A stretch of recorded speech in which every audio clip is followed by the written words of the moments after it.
Hello students, good morning. व्यवसाय अध्ययन विषय की क्लास में आप सबका स्वागत है। आज हम वैज्ञानिक प्रबंध इकाई का अगला भाग का अध्ययन करेंगे।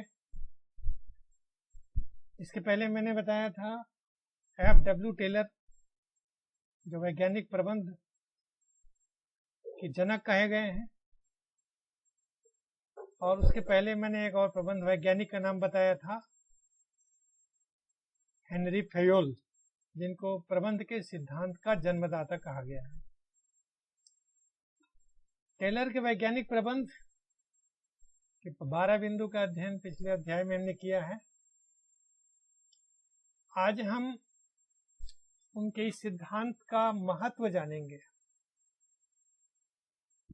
वैज्ञानिक प्रबंध में उन्होंने बहुत सारे बिंदुओं का विस्तार से जानकारी दी, जिसमें पहले मैंने बताया था कार्यानुभव, कार्यानुमान का सिद्धांत, प्रयोग का सिद्धांत। प्रयोग के सिद्धांत 3 होते हैं: समय अध्ययन, गति अध्ययन और थकान अध्ययन। वैज्ञानिक चयन प्रशिक्षण का सिद्धांत, कार्य विभाजन का सिद्धांत, प्रेरणात्मक मजदूरी सिद्धांत, सामग्री का चुनाव, आधुनिक उपकरण का सिद्धांत, प्रमापीकरण का सिद्धांत, संगठन का सिद्धांत, लागत लेखा प्रणाली का सिद्धांत और मानसिक क्रांति का सिद्धांत। आज हम वैज्ञानिक प्रबंध के इन सिद्धांतों का लाभ देखेंगे। किसी व्यवसाय में या किसी उद्योग में, उद्यम में टेलर के इस सिद्धांत का क्या लाभ है। तो इसको हम विभिन्न रूपों में देखेंगे, जैसे कि सामने देख रहे हो, पीडीएफ में देख लेना। वैज्ञानिक प्रबंध के लाभ। वैज्ञानिक प्रबंध अर्थात सर्वांगीण विकास। वैज्ञानिक प्रबंध से, वैज्ञानिक ढंग से किसी भी कार्य को किया जाए तो उससे अनेक लाभ होते हैं।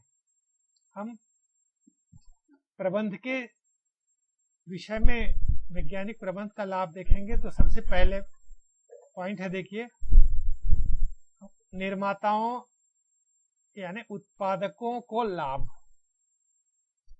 सबसे पहले इस वैज्ञानिक प्रबंध से उत्पादकों को क्या लाभ होता है। इसमें पहला लाभ है, वैज्ञानिक प्रबंध से वस्तु के निर्माताओं को क्या लाभ होता है। इसमें सबसे पहला लाभ तो यह है, उत्पादन लागत में कमी। जैसे कि हम सब जानते हैं, किसी भी कार्य को यदि वैज्ञानिक रीति से किया जाए तो उसमें समय भी बचता है और खर्च की भी बचत होती है, अर्थात उत्पादन लागत में कमी। किसी भी व्यवसाय या व्यापार तभी विकास कर सकता है जब उस वस्तु जिसको हम विक्रय कर रहे हैं या उत्पादन कर रहे हैं उसकी लागत कम हो। लागत कम आएगी तो हम कम कीमत पर उसको बेच करके अधिक लाभ कमा सकते हैं। ये तभी संभव है जब उत्पादन लागत में कमी आए, और उत्पादन लागत में कमी तब आएगी जब हम उस कार्य को वैज्ञानिक ढंग से करें। वैज्ञानिक प्रबंध का दूसरा लाभ है वस्तु की किस्म में सुधार, जिसका हमने पहले अध्याय में जिक्र किया है। प्रमापीकरण, निरीक्षण, योजना। वस्तु केवल ज्यादा उत्पादित कर लेने से ही ज्यादा लाभ नहीं होगा, बल्कि एक निश्चित प्रमापीकरण होना चाहिए, अर्थात एक निश्चित स्टैंडर्ड का होना चाहिए। प्रमाणित अर्थात स्टैंडर्ड, क्योंकि एक निश्चित स्टैंडर्ड का सामान हम बाजार में लाएंगे या उत्पादक उपभोक्ताओं को देंगे तो उसकी मांग बढ़ेगी बाजार में, तो इससे लाभ अधिक होगा। तो वैज्ञानिक प्रबंध का दूसरा लाभ वस्तु की किस्म में सुधार होगा। वैज्ञानिक ढंग से यदि तीसरा सिद्धांत हम देखें, श्रम विभाजन का लाभ भी वैज्ञानिक प्रबंध में है। वैज्ञानिक प्रबंध यानी श्रम विभाजन। श्रम विभाजन कैसे? कर्मचारियों को या अधिकारियों जो उत्पादन के कार्य में लगे हुए हैं उसकी योग्यता और अनुभव के आधार पर उनको कार्य दिया जाए, इसी को कहते हैं श्रम विभाजन। उनके 12 सिद्धांत हैं उसमें एक पॉइंट ये भी है, मजदूरी सिद्धांत, श्रम विभाजन का सिद्धांत, अर्थात जिस व्यक्ति को कार्य का अनुभव ज्यादा है उसकी पारिश्रमिक भी अधिक होनी चाहिए। तो तीसरा लाभ होगा वैज्ञानिक प्रबंध से, वो है श्रम विभाजन का लाभ। अर्थात यदि कार्य बंटवारा कर देंगे तो जैसा कि हम सब जानते हैं किसी एक ही कार्य को यदि बार बार करता है तो वह उसका विशेषज्ञ बन जाता है और उस काम को वो कम समय में और आसानी से कर लेता है। तो ये तीसरा लाभ है उद्योग का। चौथा है औद्योगिक शांति। औद्योगिक शांति अर्थात व्यापार में, उद्योग में शांति। यदि शांति नहीं रहेगी, लड़ाई झगड़े होंगे, तालाबंदी होगी तो व्यवसाय को या उद्योग को बहुत ज्यादा नुकसान होगा। और इस नुकसान या क्षति से बचाना है तो औद्योगिक शांति, उद्योग का जो वातावरण है वो शांतिपूर्ण होना चाहिए। और शांतिपूर्ण तभी हो सकता है जब श्रमिकों की समस्याओं का निपटारा वैज्ञानिक ढंग से करें। यदि श्रमिकों की समस्याओं का हम निपटारा नहीं कर पाएंगे तो निश्चित है विवाद होगा, संघर्ष होगा और इससे व्यापार या उद्योग में अशांति फैलेगी और हम अपने लक्ष्य को प्राप्त नहीं कर पाएंगे। पांचवा लाभ अधिकतम कार्य संभव। यदि किसी कार्य को वैज्ञानिक तकनीक से किया जाए, वैज्ञानिक तरीके से किया जाए, इससे एक कर्मचारी या एक व्यक्ति अधिक देर तक कार्य कर सकता है, अधिक काम लिया जा सकता है। वैज्ञानिक तरीके से काम करें तो कुछ ऐसे कार्य होते हैं जिसको कम समय में पूरा किया जा सकता है और उसी कार्य को यदि एक निश्चित विधि से या तरीके से ना करें तो उसी कार्य में अधिक समय लग सकता है। तो कम समय में अधिकतम कार्य, ये संभव हो सकता है वैज्ञानिक प्रबंध से। छठवें लाभ वैज्ञानिक प्रबंध का, टेलर ने जो बताया वैज्ञानिक प्रबंध उसका, वो है श्रम विभाजन के लाभ। श्रम विभाजन के लाभ अर्थात सही व्यक्ति को सही कार्य, जिस व्यक्ति को जो काम आता है उनसे वही कार्य लिया जाए। इससे लाभ ये होगा कि वह उस कार्य को निर्धारित समय में और अच्छे ढंग से कर पाएगा।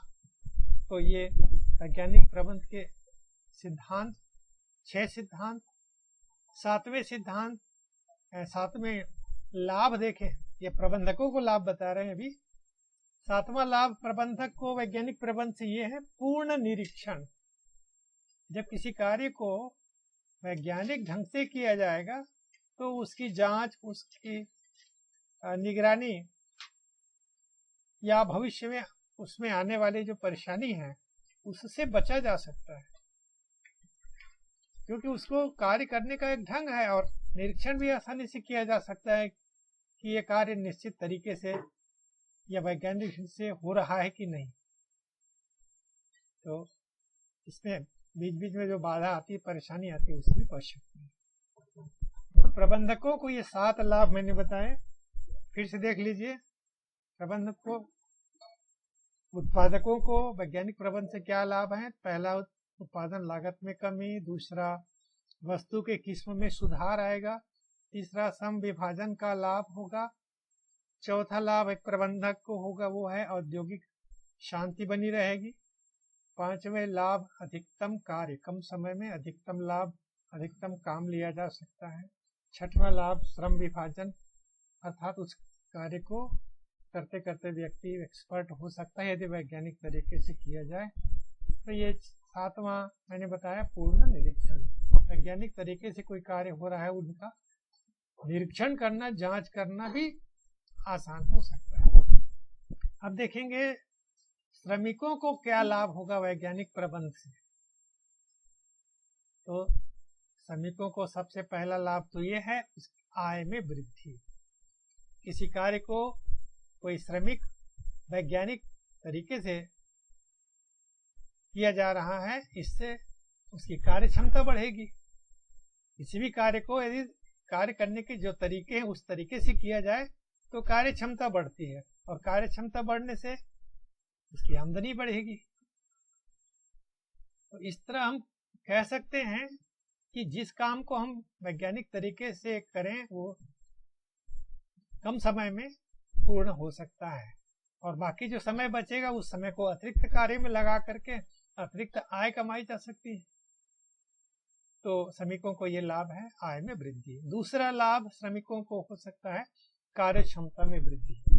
वैज्ञानिक प्रबंध से कोई कार्य किया जाए, वैज्ञानिक तरीके से कोई कार्य किया जाए तो श्रमिकों की कार्य क्षमता बढ़ती है, अर्थात उस कार्य को वो अच्छे ढंग से कर सकता है। भाई कार्य करने का ढंग अच्छा रहेगा तो कार्य अच्छा होगा, तो कार्य क्षमता बढ़ेगी। दूसरा लाभ। तीसरा लाभ जीवन स्तर में सुधार। जब कर्मचारी की कार्य क्षमता बढ़ेगी तो आमदनी बढ़ेगी, आमदनी बढ़ेगी तो उसका रहन सहन का स्तर बढ़ेगा, स्तर सुधरेगा। चौथा लाभ हम श्रमिकों के दृष्टिकोण से देखें तो वो है कार्य के प्रति रुचि। रुचि जागृत, मैंने पहले भी बताया, कार्य पे रुचि जागृत होना जरूरी है। किसी कार्य को कर रहे हैं तो मन से करें तो वो कार्य अच्छा होगा। इसके लिए आवश्यक है उस कार्य के प्रति रुचि जागृत करना। और रुचि जागृत कब होगी? जब वह कार्य उस कर्मचारी के रुचि के अनुरूप हो। तो उनको जो काम आता है वही काम दिया गया है तो वो रुचि से करेगा, और जो कार्य वो नहीं आता, जिसमें उसको रुचि नहीं है, इंटरेस्ट नहीं है, उसको वो काम दिया जाए तो फिर वो काम न तो ढंग से होगा न समय पे होगा, इससे न तो उद्योग को लाभ होगा या प्रबंधन। तो कार्य के प्रति रुचि बढ़ती है यदि किसी कार्य को वैज्ञानिक ढंग से कराई जाए। पांचवें महत्वपूर्ण लाभ है श्रमिकों के लिए, वो है मानसिक क्रांति।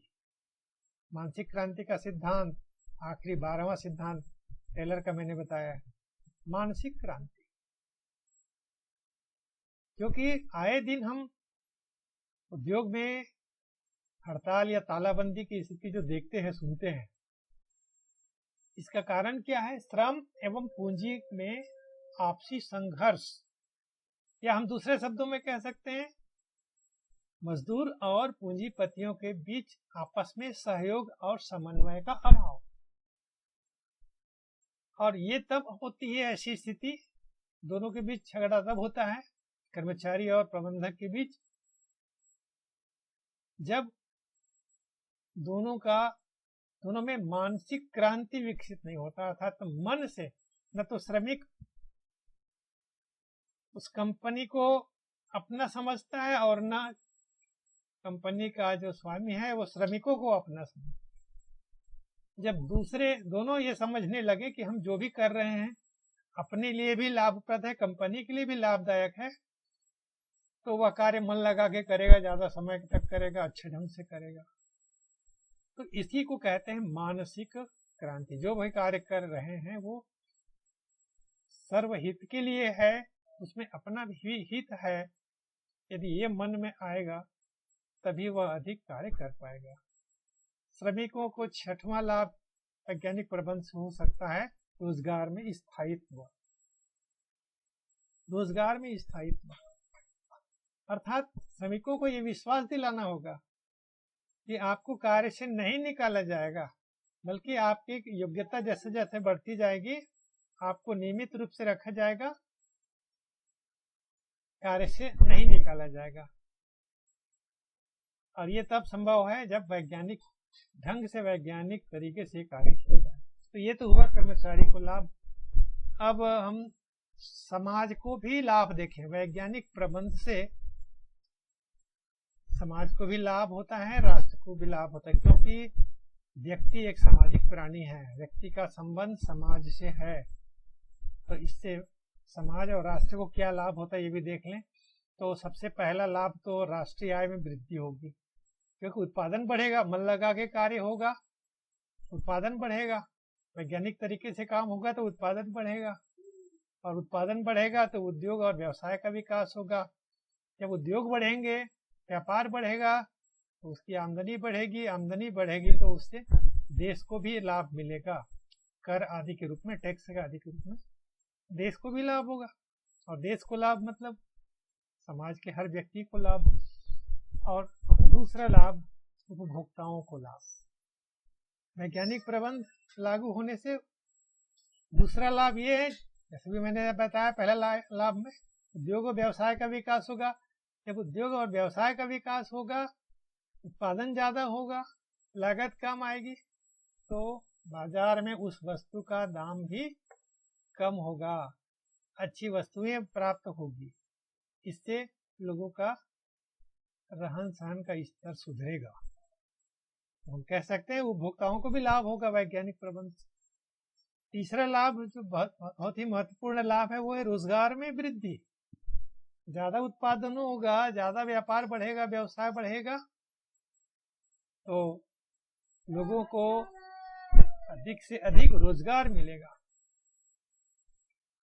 हो सकता है एक कंपनी अपनी आमदनी इतनी अधिक प्राप्त कर ले कि वो अपने व्यापार को बढ़ाए अर्थात दूसरा उद्योग खोले, तो दूसरा उद्योग खुलेगा तो स्थानीय लोगों को, आसपास के लोगों को, प्रदेश के लोगों को रोजगार के अवसर भी मिलेंगे अधिक, अर्थात बेरोजगारी की समस्या कुछ सीमा तक कम हो सकती है।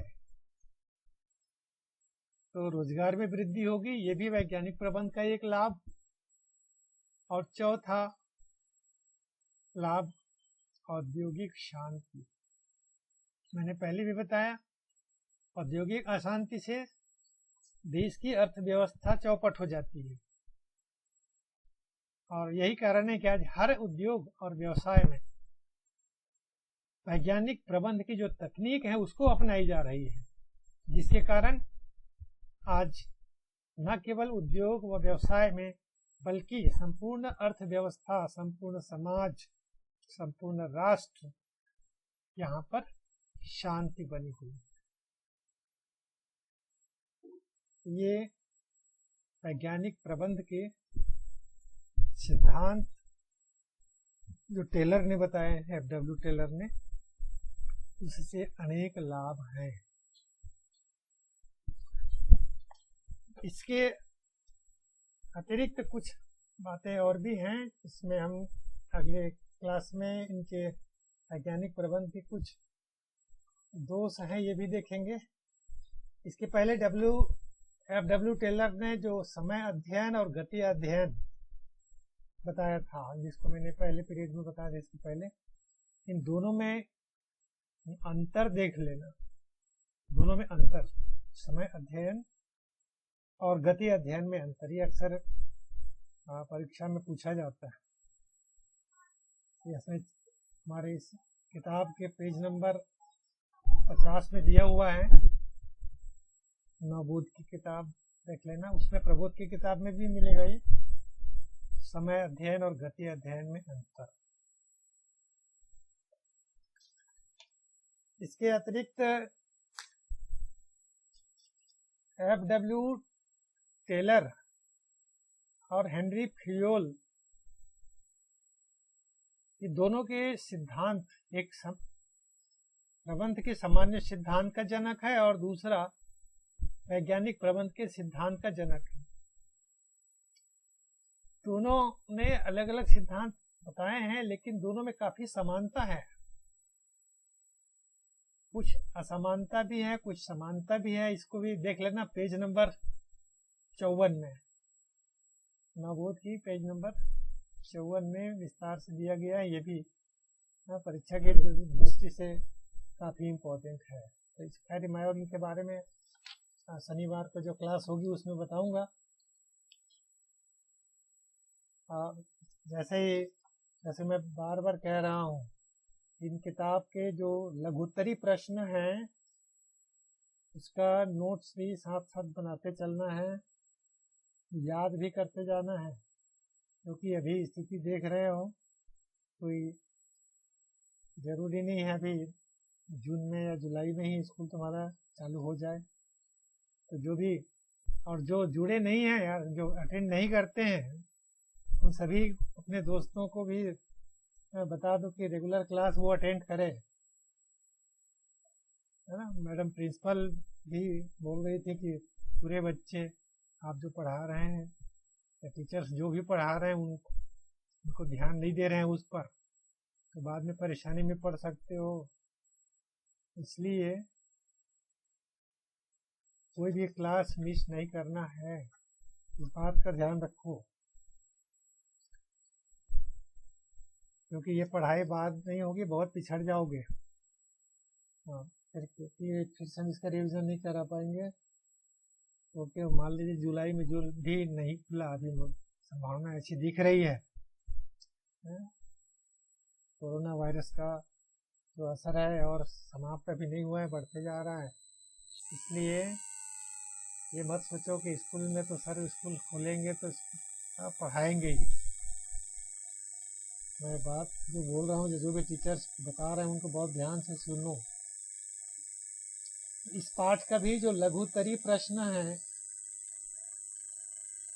हाँ, उनको नोट्स बना लेना। लघुतरी प्रश्नों को, किन किन प्रश्नों का नोट्स बनाना है ये मैं बता दूंगा कल, शनिवार का जो पीरियड होगा उसमें मैं कवर करा दूंगा, ठीक है। तो बस आज इतना ही। Thank you.